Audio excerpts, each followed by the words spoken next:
안녕하세요. 함께 걷자 부자의 길의 권프로입니다. 최근 코스피 2200선이 붕괴되었다는 소식이 화제가 되었죠. 하지만 아직 끝이 아니라는 점, 저는 코스피가 2000까지도 곧 깨질 거라고 봅니다.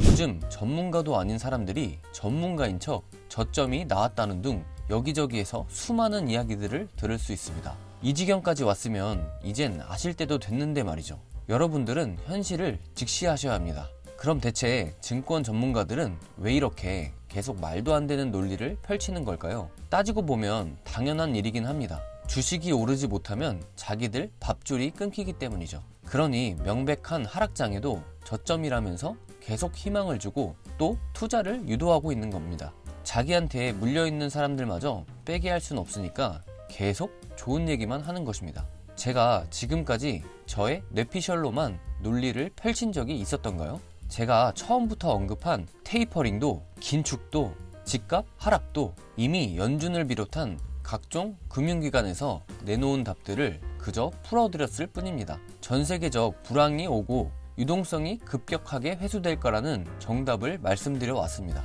왜 정답을 알려줘도 아직 미련을 못 버리시는 분들이 계신 걸까요? 저는 정말 답답한 마음을 감출 수 없습니다. 지금 한국은행이 하는 걸 보세요.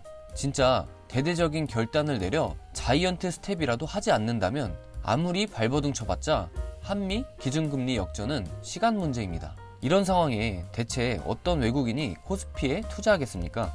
결국 외국 바이어와 외국 기관이 빠져나가면 코스피는 무자비하게 떨어질 수밖에 없습니다. 개인이 아무리 호재가 어떻고 저점이 어떻고 떠든다고 해도 결국 코스피가 외국인 노름이라는 사실은 변하지 않으니까요.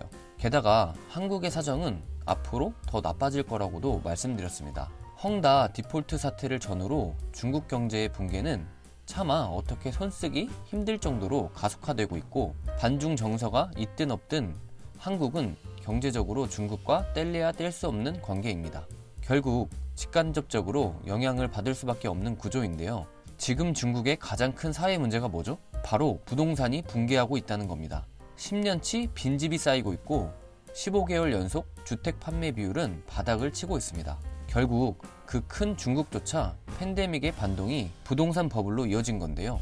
경제 규모가 훨씬 작은 한국은 중국보다 더 심하면 심했지 결코 낙관적인 상황이 아닙니다. 정리하자면 결국 지금 그놈의 주식 차트가 중요한 게 아니라 세계 정세의 거대한 흐름이 뒤바뀌고 있다는 걸 인지해야 하는 것입니다.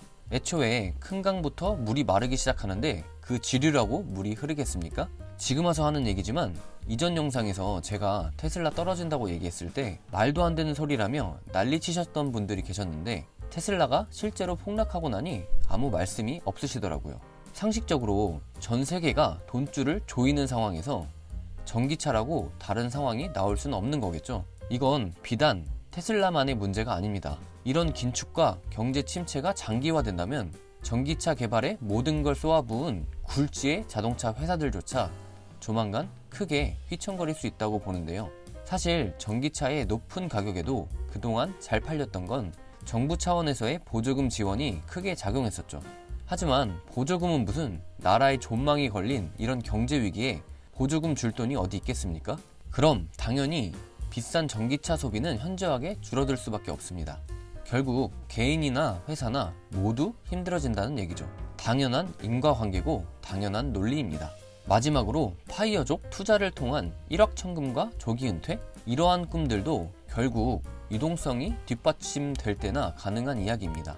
지금은 아예 돈줄이 마르고 기존의 유동성조차 회수되고 있고, 거기다 미국은 완전히 자국 무역 보호주의로 선회하고 있습니다. 경제는 불황에 스태그플레이션까지 우려되는데 내년엔 경기가 좋아질 거라 하시는 분들은 경제 상황을 다시 한번 되짚어 보시길 바랍니다. 지금은 코스피가 오르냐 안 오르냐가 문제가 아니라 전 세계적인 경제 대공황을 대비해야 하실 때입니다. 비트코인도 곧 2500선이 붕괴될 거니까 빼라고 강조드렸습니다. 여러분, 호황이라는 함정에 속지 마시길 바랍니다. 이제 호황은 정말 끝났습니다. 아니, 일말의 여지도 없습니다. 이미 속으신 분이 계시다면 이제라도 돌이키시길 권고드립니다. 지금의 손절이 결국 나중엔 분명 익절로 돌아올 겁니다. 또다시 강조드리지만 자칭 금융 전문가라는 사람들은 결국 여러분이 빼면 밥줄 끊기는 사람들입니다. 자, 이제 여러분의 선택만이 남았습니다. 이렇게까지 말씀드렸는데도 계속 주식이나 부동산에 투자하시겠다고 하시면 저도 더 이상 이제 말리지 않겠습니다. 그리고 댓글을 다실 때에는 논리적인 관점에서 달아주셔야 의미 있는 답변을 드릴 수 있습니다. 앞으로도 여러분들께서 저와 함께 부자의 길을 걸으실 때까지 더 열심히 노력할 테니 잘 믿고 따라와 주시길 바랍니다. 오늘의 영상은 여기까지입니다. 다음 영상에선 더욱 유익한 소식과 함께 찾아오겠습니다. 끝까지 시청해주셔서 감사합니다. 구독, 좋아요, 알림 설정은 사랑입니다. 감사합니다.